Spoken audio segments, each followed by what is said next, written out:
안녕하세요. 다니로드입니다.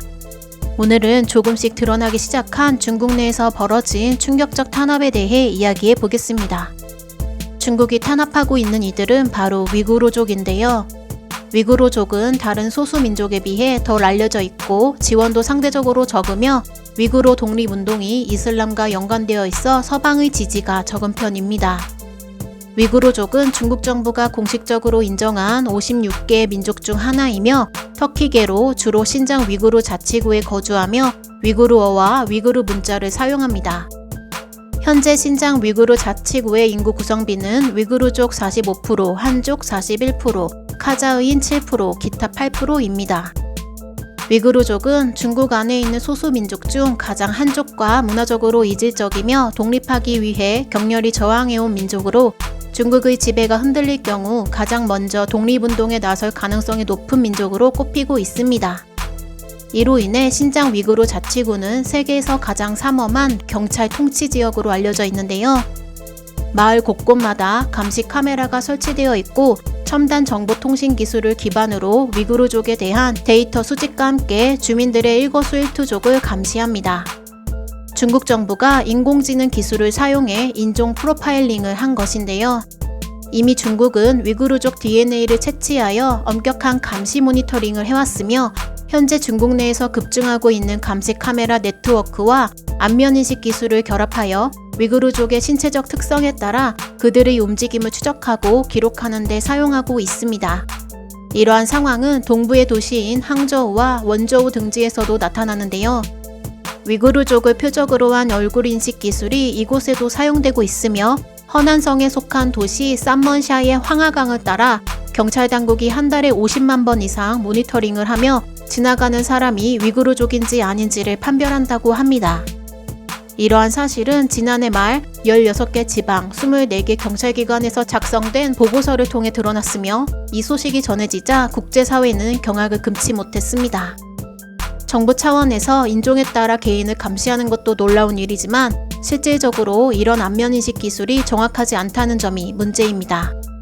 중국 내에서 사용되는 감시 카메라 대부분은 안면인식 기술이 성공적으로 작동하지 못할 만큼 성능이 좋지 않으며 2017년의 성공률은 3분의 1 수준이었습니다. 중국 정부가 안면인식 기술까지 사용해 위구르족을 철저히 감시하는 이유는 1000만 명에 달하는 위구르족이 잠재적 테러리스트로 간주되었기 때문입니다.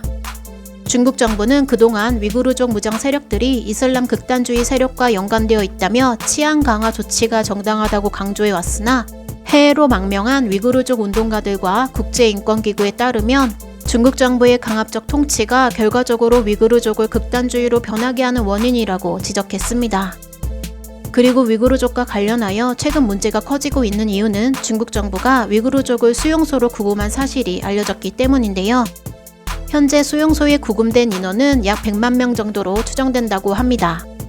중국 정부는 이에 대해 위구르족을 구금한 목적이 직업 훈련을 위해서라고 주장하지만 실상은 중화 사상을 세뇌시키기 위함이라고 하는데요.